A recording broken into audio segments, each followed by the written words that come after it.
Hello. So this is Durga Prasad from Nandigos TV. Let me ask you, sir, if any false and frivolous allegations are made, because there is a common belief that ruling party doing all kinds of mischievous, and you have been told by all the political parties, as you told. So, what are the remedies to be taken by the commission? Yeah, the gentleman, yeah, second row, yeah, end. Yeah. Please give it to me. Hello sir, मैं sir Ravi Narayan Jena from Samaj. Sir मेरा question ये कि last time जितना भी election हुआ है, इस election में कैंडिडेट का जो लिमिट दिया गया है इलेक्शन कमीशन इंडिया से एमएलए की, यानी कि 40 लाख से, वो इससे ज़्यादा रुपया खर्च करते हैं, पानी की तरह वो पैसा खर्च करते हैं। इसको कंट्रोल करने के लिए क्या क्या उपलब्धि है वो थोड़ा बताइए। Okay, second row here, in the center. I'm Akshay Sahu from Asian Age and Deccan Chronicle. So you have long hours of discussions with the state administrative officials, police personnel, and all that. So have you identified the areas of concern, and what are those areas of concerns, and what about the security arrangements that you are planning for Maoist hit districts? Yeah. Any more questions? Yeah, the first row. From Doordarshan, right? Sir, Namaskar. I'm from Doordarshan, Bhubaneswar, sir. As you said, the state has 3.32 crore voters, but the percentage of voting is 73 point something. So, what steps you are going to take to ensure 100% voting on your part, sir? Especially in the case of Odisha as well as in the nation, sir.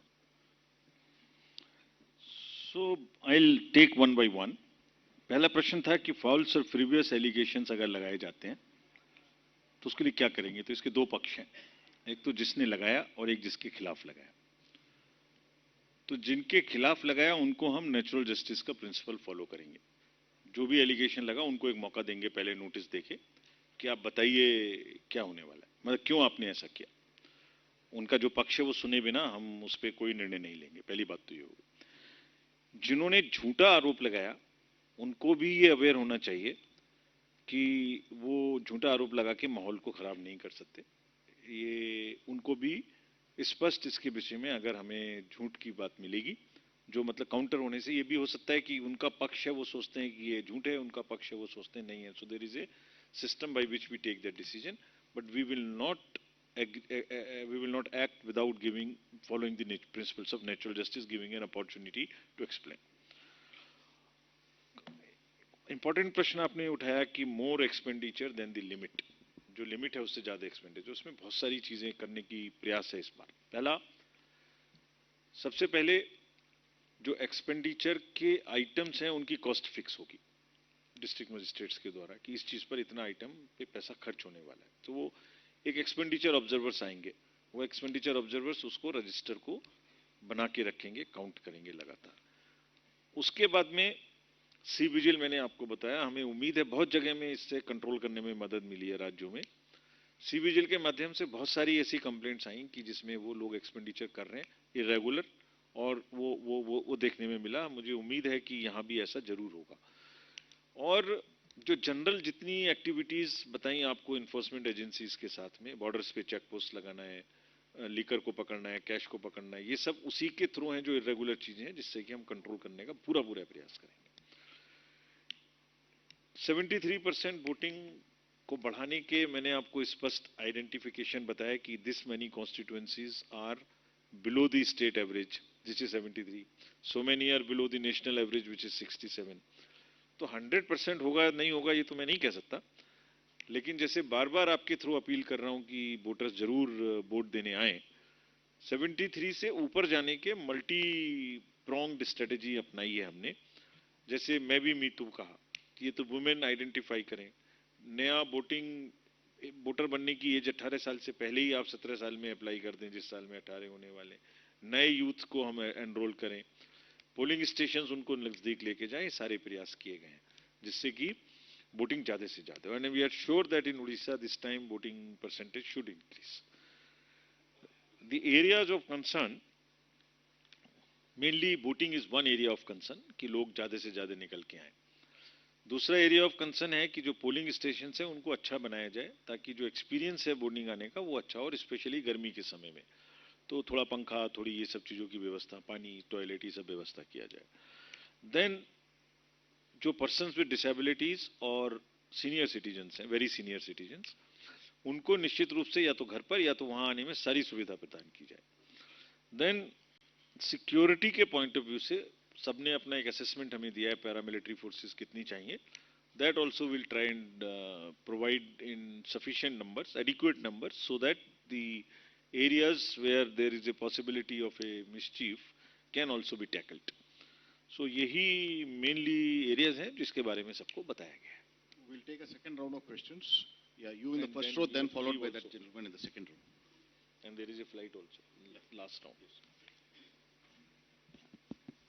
Yeah. Hi sir, I'm Sufyan from PTI. मेरा पहला question तो ये होगा sir कि after reviewing all the preparedness and all thing, so what conclusion you have come to, means कितना phase में उड़ीसा में चुनाव करेंगे आप.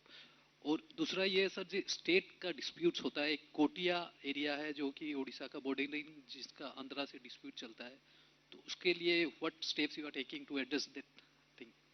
To address? Can you just clarify the second part? To address the The means the dispute between two states like. अच्छा, border states. ठीक है. Good evening, sir. I'm Sujit from Indian Express. Sir, my question is regarding the recent Supreme Court direction to Election Commission of India to publish the details of electoral bonds received by political parties. So, what is the Commission's view on this? Thank you. Any more questions? No. So, one more. Okay. One more. Last one. That's the last question. Yeah.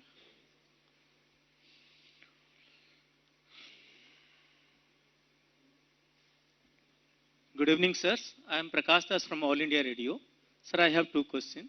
My first question is like that those voters who are more than 80 years of old, for them, whether the election commission has made any arrangement to go to their home and take their votes, and how it can be easily they can give these votes impartially without any influence. That is my first question. Second question is, sir, nowadays there is lot many discussions are going on that on EVM. So many petitions have been filed in the Supreme Court, and the Honorable Supreme Court is also listening that. So whether the Supreme Court gives any direction that there will be no EVM voting and ballot paper voting will be there, so is the Election Commission prepared for that?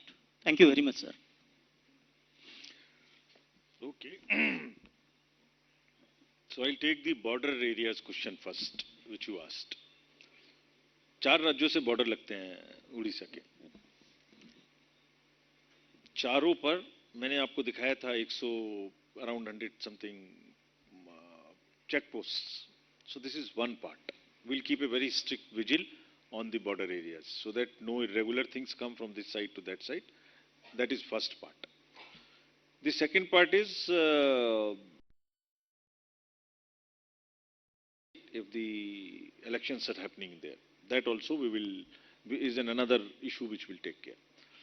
Thirdly, anti-social elements do not disturb the area which you mentioned, bordering the other state.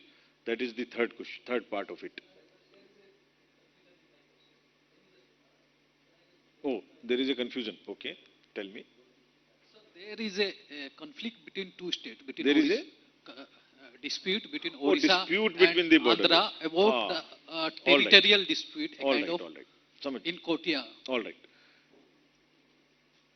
So number one, when I started, so these border areas, the security arrangements, porosity रोकने के arrangements complete रहेंगे, जो मैं आपको explain कर चुका.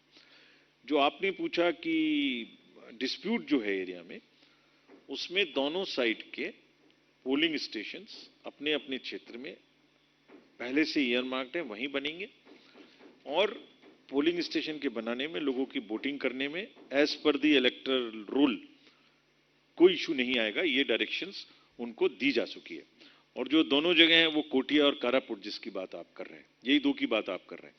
इन दोनों में उड़ीसा और आंध्र प्रदेश, ये दोनों का जिक्र आप कर रहे हैं. दोनों के बीच में बॉर्डर मीटिंग्स भी हो चुकी हैं, फर्दर भी होंगी और इसमें कोई डिस्प्यूट का मुद्दा नहीं है.